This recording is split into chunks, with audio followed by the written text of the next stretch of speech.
Anything instant isn't sustainable, I would say. Harus kayak beneran jadi habit, beneran jadi rutin, and then that's what makes sustainability sustainable. Gak semua orang punya cara didik yang sama. Kalau misalnya kamu sudah melakukan hal tersebut di kehidupan sehari-hari, terus kamu menjadi contoh untuk banyak orang, jadi banyak orang yang ikutin kamu, lama-lama kan jadi banyak orang yang memang it's part of their life, it's part of their concern. Halo semuanya, selamat datang di Tenggara Talk by Alia Nur Syabrina. You can call me Al, and right here, right now, kita akan ngobrol-ngobrol santuy, tapi tetap berbobot, karena sambil santai pun juga kita masih bisa banyak belajar. Alright, today aku kedatangan tamu yang spesial banget, gak cuma spesial secara konteks, tapi spesial di hati aku. Because it's my bestie. Hi bestie. Hai. Coba boleh nggak kamu perkenalkan diri kamu dulu sebentar, karena takutnya nih audiens kita banyak yang belum kenal sama seorang Ratu Vashti Anissa. Please, the floor is yours. Hi everyone, I'm Vashti. Aku Miss Earth Indonesia 2018 and Miss Eco Indonesia 2019. Wow, applause. I can hear it. Yeah. Okay.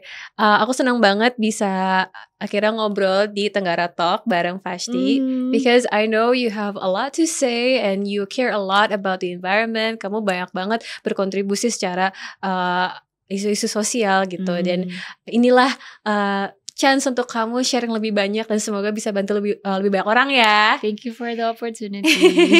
Iya, nah sebelum kita mulai masuk gitu kan, terjun ke isu-isu itu, gimana kalau kita ngobrol yang santai dulu nih, yang paling santainya. Alright. Kamu udah makan belum tadi? Udah. Makan apa tadi? Sandwich gitu. I was like really hungry, right? Tapi sandwich like the easiest on the go food gitu. Tapi ternyata sausnya bleber.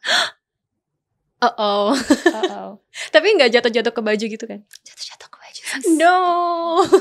But this table saved the day, so that's fine. Oh, nice. Yeah. Terima kasih tim Terima Tenggara kasih, atas mejanya yang keren dan sepertinya sangat mahal ini. Thank you. Thank you. Terus kamu hari ini kegiatannya apa aja dan akhir-akhir ini lagi sibuk apa? Hari ini aku udah olahraga dulu. Aku biasanya olahraga pagi, like at 10 a.m. Today I did Pilates. So I've been trying to do cross training karena cross training is good to work different muscles. Kalau CrossFit kan lebih kayak bigger muscles, and then Pilates is like smaller muscles, and then alignment, and then yoga would be like for flexibility. So like I'm getting into that lately. Wow. So that's pretty nice. Udah berapa lama cross training gitu? Sebenarnya aku selalu cross training, tapi sebulan yang lalu itu aku lebih fokus strength. Jadinya kayak hari ini aku ngerasa pilatesnya loyo banget gitu. Loyo? Cupu. No, it's okay. Everything is progress selama kita keep moving ya kan. Terus banyak yang belum tahu mungkin maksudnya cross training tuh apa sih? Aku sendiri juga kan nggak terlalu paham ya soal fitness gitu and health. Iya. Apa sih cross training sebenarnya? So cross training is basically kalian menggabungkan beberapa tipe olahraga. Jadi for myself it's CrossFit, so that's for my endurance and then strength. Kan kita kayak angkat-angkat barbell gitu kan. Terus ada Pilates, itu buat kayak core, terus alignment, spine yang tadi aku udah cerita juga, small muscles, and then yoga for flexibility. Jadi digabungin gitu loh dalam 1 minggu. Jadi kita nggak cuma olahraga yang berat-berat, tapi juga buat for your core and then your breathing gitu-gitu. Jadi kayak wholesome, holistic fitness thing gitu lah. Nice.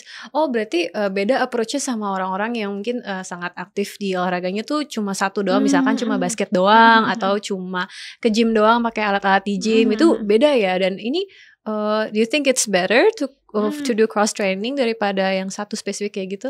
Sebenarnya tergantung kita profesinya apa ya. Kalau atlet obviously kayak kalian harus fokus ke satu olahraga untuk menjadi like the best at it, right?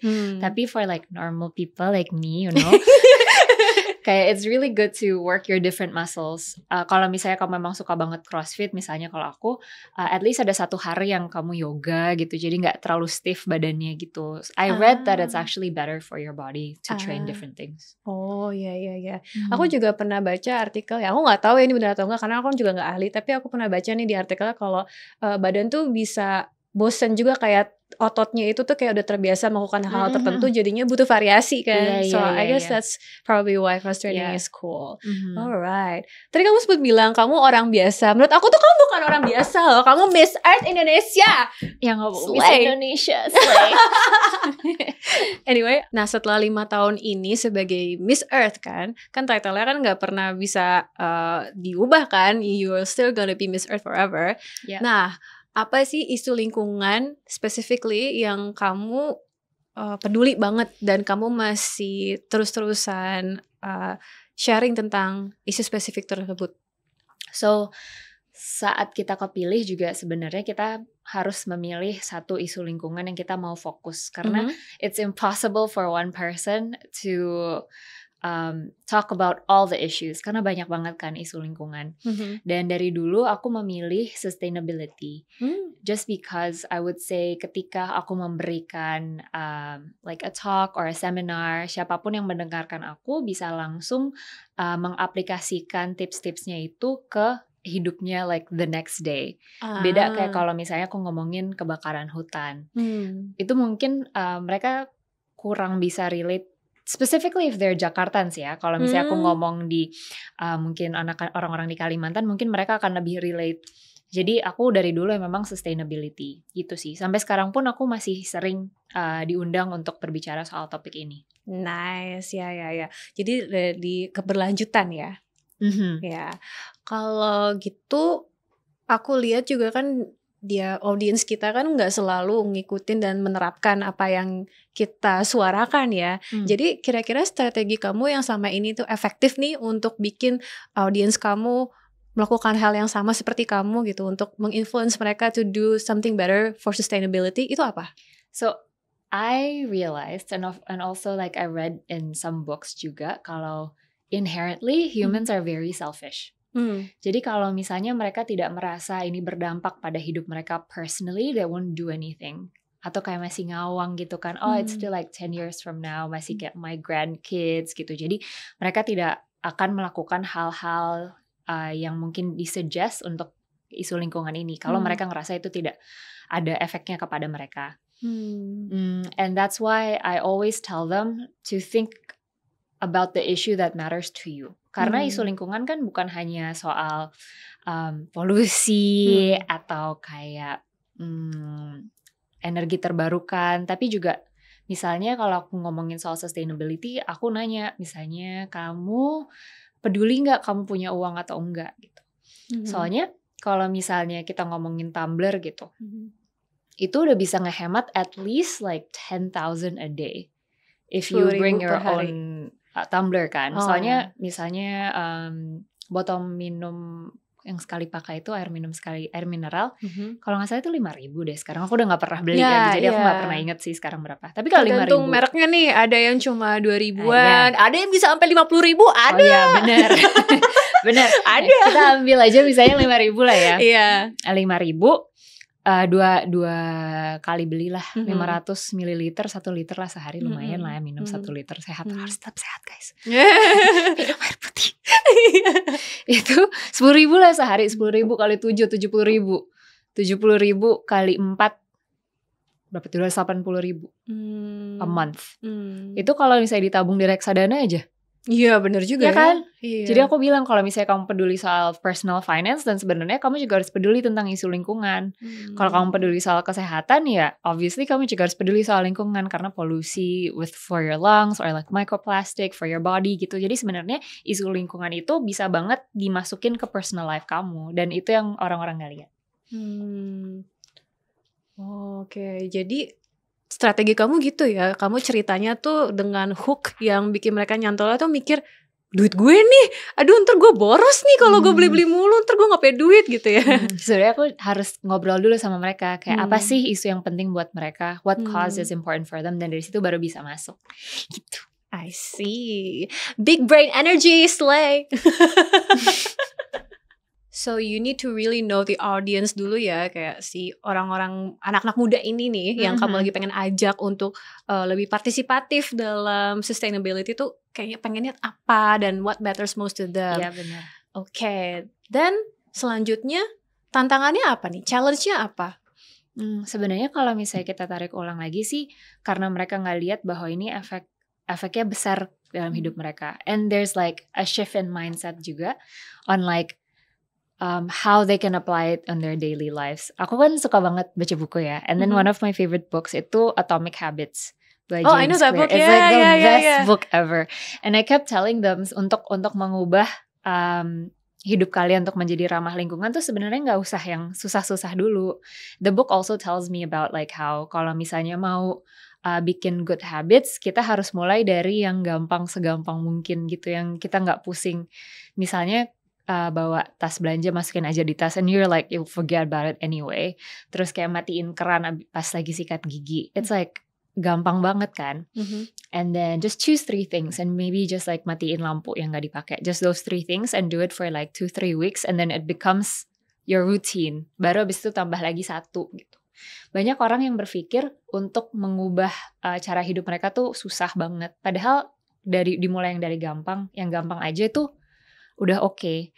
Sesuatu yang kecil yang kita lakukan terus-menerus itu efeknya lebih besar daripada kalian melakukan satu hal yang besar sekali aja. Setuju. Gitu Oke, sih. aku coblos pasti aja nanti. Enggak deh. Tapi aku setuju banget karena konsistensi itu tuh sangat besar perannya ya untuk kehidupan kita sehari-hari. Kayak contohnya gak usah kita bahas tentang sustainability, tapi tentang kehidupan kita sehari-hari. Contohnya di karir kita, kayak kita harus konsisten ngepost jam sekian ya kan. Atau misalkan makan juga deh, makan konsisten di jam sekian, jam 12 atau jam 11 udah harus makan. Karena kalau enggak ntar jadi asam lambung. Iya benar-benar. Terus juga olahraga juga gitu kan. Banyak orang yang olahraga sekali aja kayak 2 jam langsung, tapi expect besoknya udah kayak 6 pack gitu. Kan gak mungkin gitu. Sama aja with Gimana like everything. Gimana ya 6 pack sehari tuh? Roti sobek, taruh roti sini. Iya. Banyak banget yang ngerasa dengan perubahan besar yang instan itu it can make a good change, tapi ternyata pada prakteknya dan ketika kita lihat review lagi sebulan 2 bulan kemudian malah it doesn't change anything ya. Iya, and I feel as though anything instant isn't sustainable. I would say. Harus kayak beneran jadi habit, beneran jadi routine, and then that's what makes sustainability sustainable. Tagline baru deh kayaknya. Consistency is what makes sustainability sustainable. Wih. Just 2 Aquarius girls sharing 1 brain cell. Ya fun fact ya, semua yang lagi dengerin, aku sama Fasti sama-sama Aquarius. Makanya nyambung terus humornya rada aneh. Iya. Oke, nah aku mau tanya nih, setelah kamu lebih paham ya cara-cara untuk menggelitik anak-anak muda agar lebih peduli gitu kan, artinya kan kamu tinggal terapin di platform-platform kamu kan. I know lately kamu lagi aktif banget di Reels Instagram yang akhirnya improvementnya kelihatan banget gitu, engagementnya naik, terus habis itu oh my god followersnya keren banget, udah makin melejit gitu kan. Nah, other than Instagram, where do you usually voice out your thoughts and your outlet for sharing your passions and also awareness about sustainability? So Instagram is my main platform karena anyway my audience is the biggest there juga. And di situ aku beneran sharing tentang my lifestyle, fitness, environment, and everything else. Cuma kan ada platform baru yang lumayan menyenangkan itu kan. Apa sih? yang kayak suara jam itu ya? Oh iya. Yang itu. TikTok. Tapi aku gak sefokus itu di TikTok sebenarnya. Aku kayak postnya kayak kalau misalnya aku lagi scroll gitu kan, terus aku ngelihat ada kayak orang ngepost sesuatu dan aku kayak gatel banget pengen nge-stitch, itu biasanya aku baru post gitu. Atau kayak akun-akun bucin. Kamu tipenya bucin ya kalau aku lagi tipenya bucin. ada pasangan gitu. Iya, semoga bucin terus sih. At least nggak usah ada pasangan juga nggak apa-apa sih. Menurut aku bucin juga harus pada diri sendiri. Well, that's Ya an kan? interesting thought. What do Yeah. you mean? Bucin Because sama like- diri sendiri. Like you have to love yourself the most. Okay. But then sometimes people tend to try and love others more than they love themselves. Padahal untuk kita bisa menuangkan cinta ke orang lain, kita full tank dulu di kita cintanya. Full tank dulu, ya. Tapi how do you know that ini tuh boundariesnya self love and not narcissism? When you still want to give to others, no? I feel as though. Yeah, makes sense. Because narcissism is like, it's back to me. But then if you love yourself and then it's like, oh, I want to help this person because I love this person. Instead of like, I want to help this person buat ngangkat nama aku. Itu kan kayak, you know?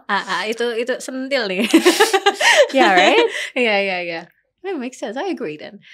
Nah, soal tentang TikTok ini ya, kamu kan berarti nggak terlalu fokus di TikTok ya, jadi kayak sekedar scroll aja dan juga like every itu now and then. Iya, outlet kamu untuk cari hiburan ya, outlet self love kamu menyenangkan ya. banget sih TikTok itu.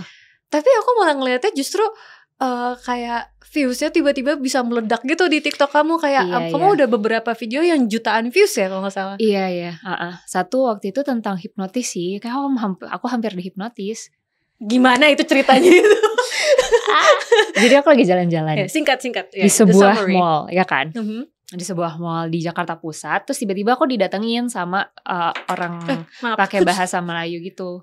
Orang ngomong pakai bahasa Melayu, dia bilang dia nyari pameran keramik di Plaza Indonesia yang gitu. Terus aku kayak, ya nggak tahu gitu kan. Ada di belakang aku tuh security, tanya aja gitu. Dia bilang nggak bisa bahasa Melayu, nggak bisa bahasa Inggris securitynya gitu. I mean you're in Plaza Indonesia, they were like they'll be okay gitu kan. Terus tiba-tiba dia kayak tolong dong tanyain stranger. Terus dia milih satu stranger. Terus nanya kan, ya udah aku tanya, tahu nggak museum keramik di mana, pameran keramik di mana gitu. Terus dia langsung tahu, which to me is just so weird, right? The chances of orang di Plaza Indonesia tahu tentang pameran keramik is just so weird. Tapi menurut aku nggak kehipnotis gara-gara aku lagi dengerin Taylor Swift, like on one ear. Taylor Swift I was really listening to like this person, so I'm like, nggak tahu. Aku mau ngejar MRT. Tolerated. Yep. Ini kalau Miss ada Tay, thank you. Iya, kalau ada Swiftie yang lagi nonton ini pasti seneng karena benar-benar bukti nyata Taylor Swift menolong hidup banyak orang. Jadi I guess pesan aku kalau jalan-jalan sendiri dengerin lagu aja satu at least. Jadi kamu gak terlalu fokus juga kan. Jadi gak gampang diambil alih fokusnya sama orang-orang yang punya niat jahat. Bener. Okay. Always be aware. Always be aware. Nah, kalau gitu aku bisa lihat meskipun kamu gak terlalu aktif di TikTok, tapi kamu sadar ya kalau di TikTok itu tuh anything you say, anything of importance itu juga bakal berdampak pada awarenessnya masyarakat gitu ya. You know what? I'm actually very annoyed at public figures in a way kalau mereka melihat platform itu sebagai tempat curhat yang mereka tidak memikirkan orang lain. Oh, ya yang ngomel-ngomel aja nggak ada arahnya gitu ya? Karena menurut aku untuk kita posting di sebuah platform, kita tuh punya tanggung jawab untuk tetap mengedukasi sesama karena kita nggak tahu siapa yang akan menonton konten kita. Dan tidak semua orang memiliki akses ke edukasi yang sama, tidak semua orang memiliki cara didik yang sama. Jadi kita nggak tahu apakah akan terpengaruh dengan A, dengan B gitu sih. Jadi makanya aku very annoyed sometimes when I see konten yang kurang mendidik. Yang akhir-akhir ini kamu lihat konten di TikTok yang kurang mendidik itu tuh tentang topik apa? Salah satu yang baru banget aku komenin tuh ada satu creator, dia tuh bilang, aduh berat badan aku udah 38 kilo nih. Hah? Gitu. Berapa? Udah 38 kilogram, oke? 38 kilogram. Wait, kalau itu misalnya, tinggi dia berapa tapi? Nah, so I posted a video, I stitched the video, right? I stitched the video and I was like, can we not have content like this? Seakan-akan nge-framing 38 kilogram tuh udah gendut banget. Oh, karena ada kata-kata udah ya. Kalau misalkan berat aku 38 doang itu masih agak netral ya. Karena It's karena like ada udahnya, ada itu jadi kesannya yeah. ih gue lebih gendut sekarang gitu ya. And then because after that she said like aku udah mulai mengurangi nasi bla bla bla gitu. And then there are mixed reactions in the comments. Ada yang kayak iya bener it's like toxic diet culture atau tapi ada yang bilang kayak ya kan tergantung tingginya like what you said right. And then a lot of them said that tinggi creator ini tuh 146 atau 148 cm. Which kalau misalnya kita masukin ke BMI itu tetap underweight. BMI itu tuh body mass index. Ya.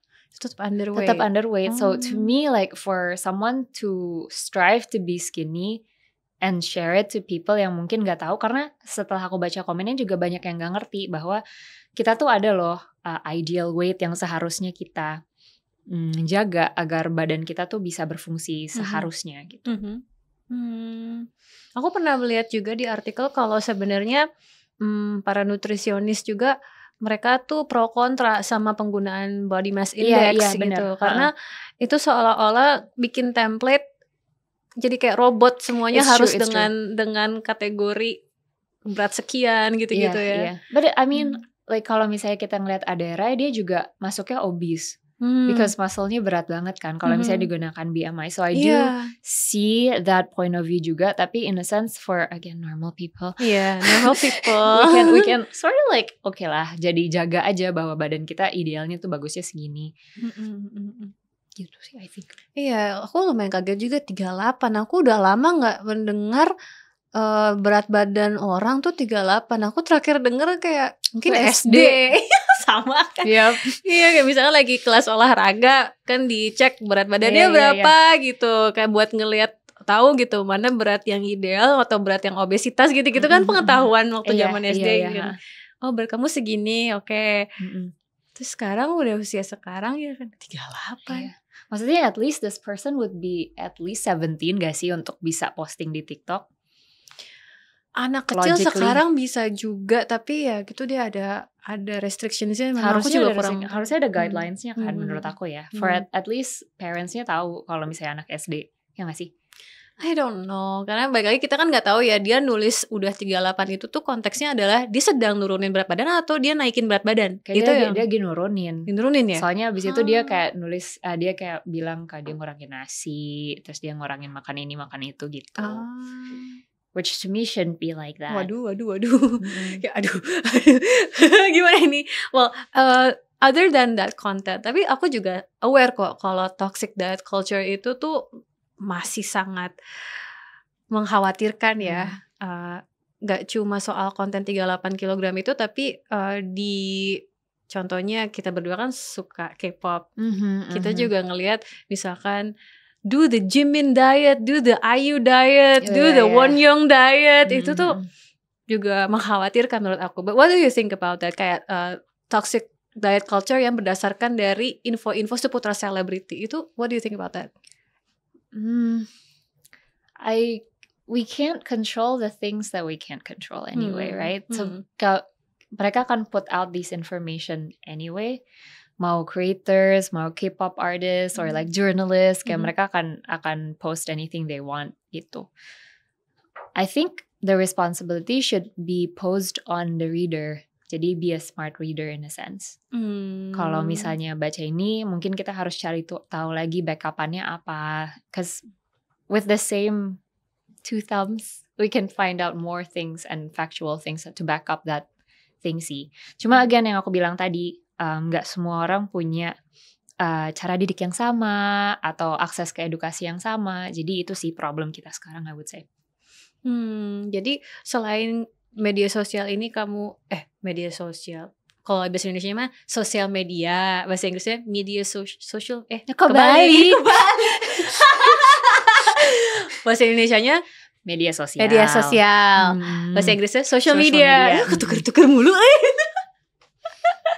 Jadi menurut kamu media sosial ini tuh bukan cuma platform kamu untuk raise awareness tentang lingkungan dan juga tentang health, tapi juga bisa membentuk opini readernya ya gitu. Yeah, not just me, anyone has the power to menggiring opini, you know. Takut banget loh digiring opininya. Giring hati aku aja gitu. Iya. Wah. Terus kalau ngelihat dari konten kamu yang 38 kg itu kan balik lagi tadi kamu bilang pro kontranya banyak ya. Yep. Banyak yang mungkin ngerasa 38 kg itu nggak underweight kok nggak apa-apa, aku mau segitu juga gitu. What do you? That's so scary. Iya, kamu bakal bilang apa ke orang-orang yang kayak gitu? Why? Why? Yeah, like ask yourself, why do you want to be 38 kgs? Why do you think it's pretty? Where did that come from? Waktu itu aku sempat ngomong sama siapa gitu. Pokoknya dia ngajarin aku untuk aku mempertanyakan diri sendiri terus sampai aku nggak bisa nanya why lagi dari jawaban itu. Why I like fitness? Why do you like fitness? Because I want to be healthy. Why do you want to be healthy? Gitu turun sampai akhirnya kamu benar-benar tahu akar dari kenapa kamu ingin melakukan sesuatu.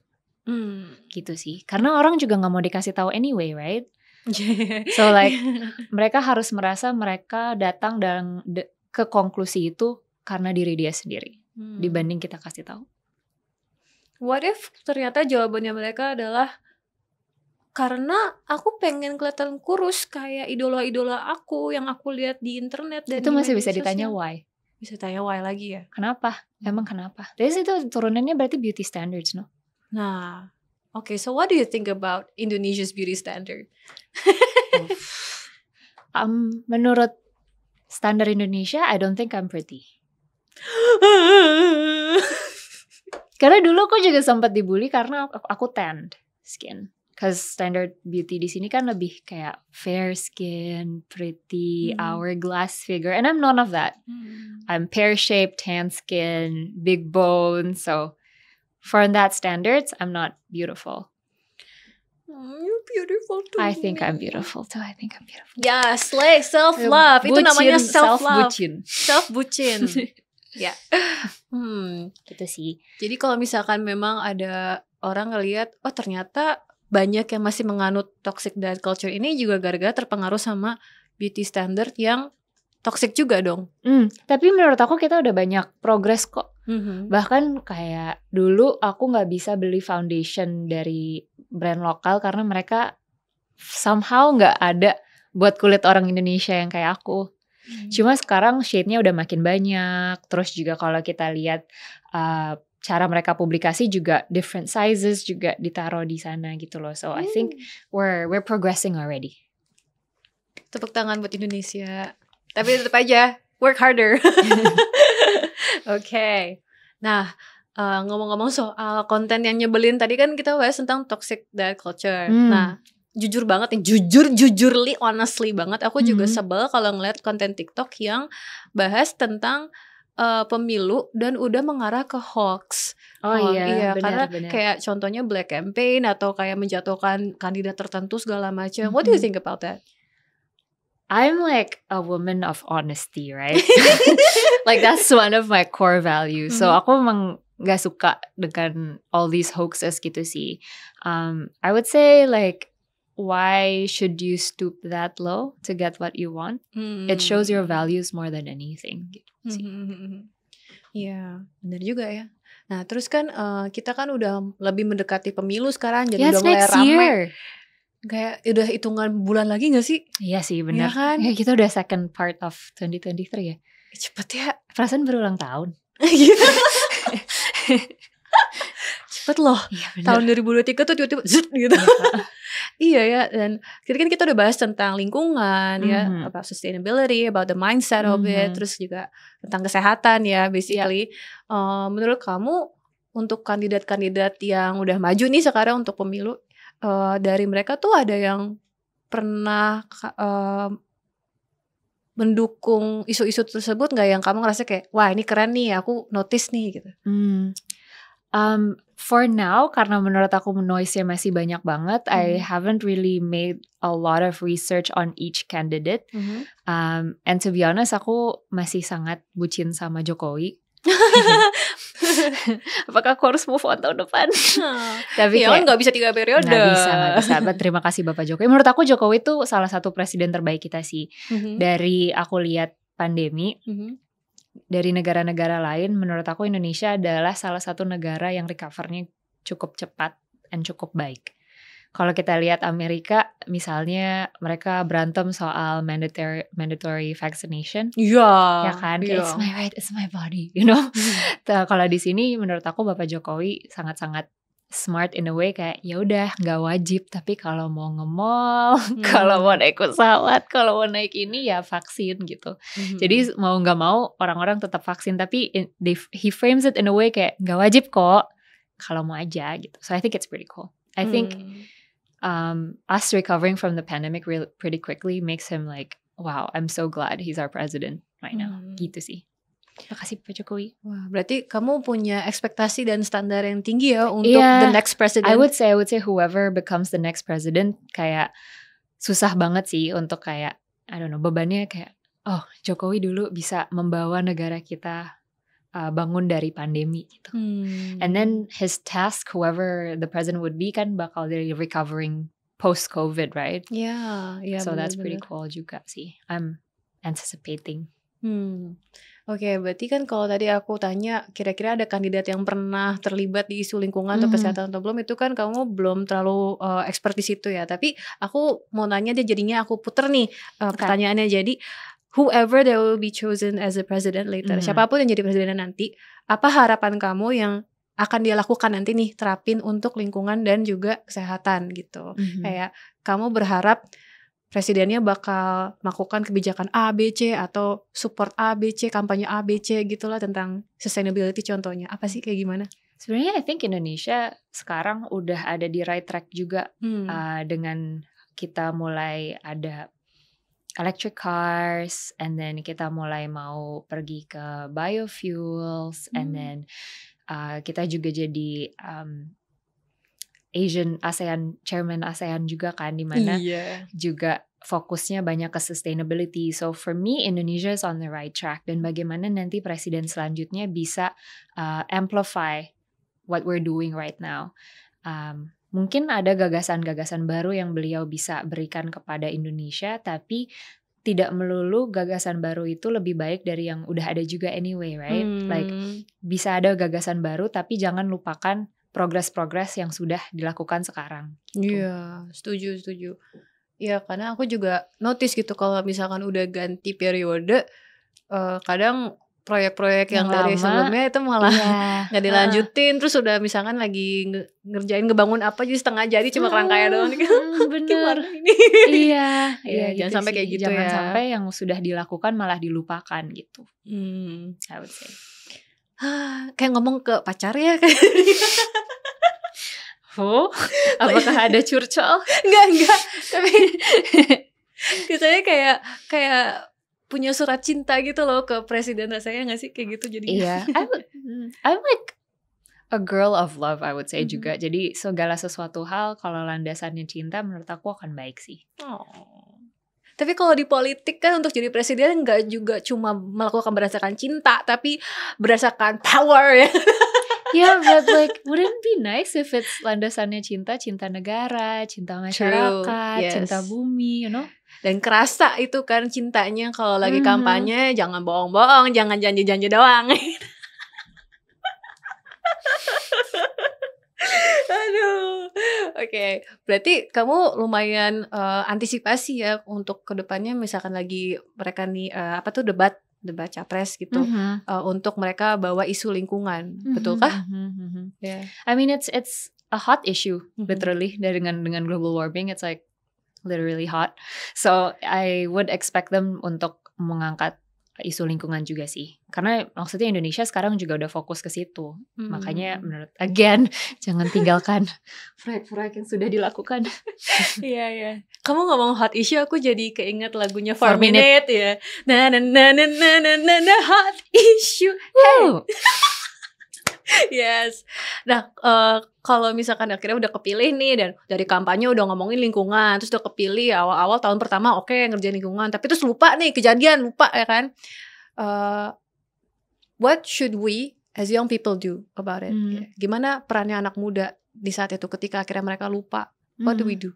Menurut aku sih kita juga punya power ya, apalagi dengan adanya social media, banyak banget kan sekarang yang diviralin oleh netizen, terus pemerintah take notice and then take action.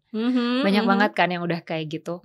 Jadi don't forget that we all have a voice juga, especially if we unite together and just bring up this issue, pasti akan di-notice. Itu sih menurut aku. Nggak harus nunggu jadi influencer dulu atau jadi kreator dulu untuk bilang kan concernnya apa.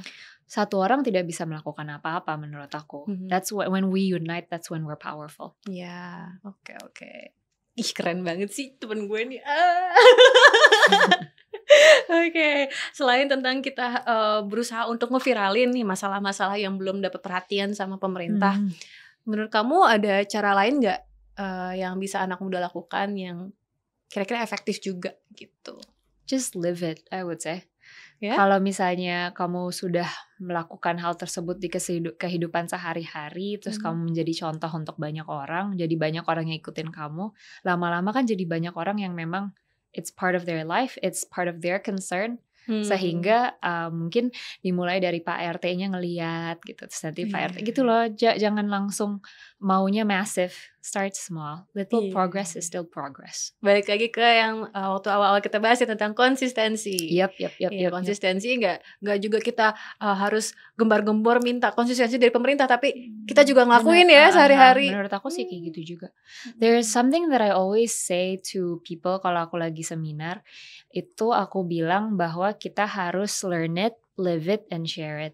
Kenapa pertamanya learn it? Karena kita harus tahu dulu ada masalahnya. Kalau misalnya kita udah belajar, kita baru bisa melakukan solusinya. Terus live it, kita harus benar-benar hidup dengan values kita dari apa yang kita pelajarin, apa yang kita mau ubah. Mungkin kalau dalam hal sustainability, benar-benar gak bawa botol minum atau bawa tumbler, botol minum sama tumbler sama ya, bawa tote bag, terus you know bener-bener live it, atau bawa tempat makan ke mas-mas gorengan gitu. Dari situ baru bisa ke poin 3, share it, karena mas-mas gorengan kemungkinan besar tidak memiliki akses edukasi yang sama. Benar. Kalau misalnya kamu bisa bawa itu, terus nanti kan ada conversation nih kayak, Neng ada kok plastik gitu, saya udah beli kok plastik, nggak usah pakai tempat kue. And then that's where you share it, right? Kayak nggak harus pakai ini, nanti kalau misalnya kebanyakan plastik nanti rumah mas banjir loh gitu. Iya juga, you know? Something yang levelnya mereka akan mengerti gitu sih. Untuk kayak, oh iya gitu ya Neng. Iya. Terus gitu semoga sih. Nanti kedepannya kan mungkin secara jangka panjang dia juga saking terdampaknya dan juga impressnya, dia akan nanya ke customernya dia kan kayak, Neng mau belinya pakai plastik atau mau pakai tempat sendiri gitu ya. Iya kan? benar. Terus orang-orang yang beli jadi mikir, oh iya. Bawa aja sendiri ya. Atau ntar dia bisa coba terapin yang kayak minimarket, kita udah nggak sediain plastik ya gitu. Iya. Beli ya gitu. Iya, bener. Nggak jadi cuan kan. Iya. Lucu. Gitu sih. Mungkin satu hal lagi yang aku harap calon presiden kita fokus itu juga di pendidikan sih. Karena pendidikan itu penting banget. Karena Indonesia itu negara yang besar banget. Aku harap banyak daerah yang tingkat pendidikannya tuh diperbaiki. Sehingga kita semua punya akses yang sama untuk informasi yang sama. Amin.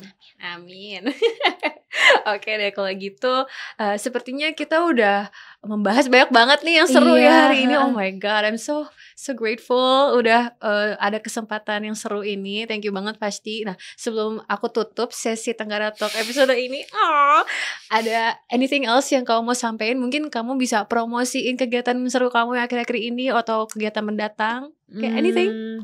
For me, I would just want to say that again, everything that starts with love would end in love. Jadi mau isu lingkungan, mau pendidikan, mau fitness, bahkan ke calon presiden pun kita coba lihat dengan kacamata kasih sayang deh menurutku. Harus lebih banyak empati, welas asih. Ya, setuju ya. Semoga pesan-pesan itu juga nyampe ke hati para penonton. Oke, kalau gitu thank you so much ya Fasti. Thanks for having me. Yes. Nah, untuk teman-teman yang udah nonton Tenggara Talk episode kali ini, semoga semua topiknya itu nyes ke hati kalian ya, dan semoga membantu teman-teman juga untuk lebih aware tentang masalah lingkungan, masalah kesehatan. Jangan asal diet.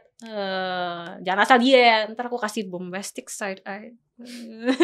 Oke, thank you so much udah dengerin, udah luangin waktu. Jangan lupa untuk share video ini kalau kamu ngerasa videonya itu seru banget dan sangat menarik. Okay? And see you in another episode. Bye-bye.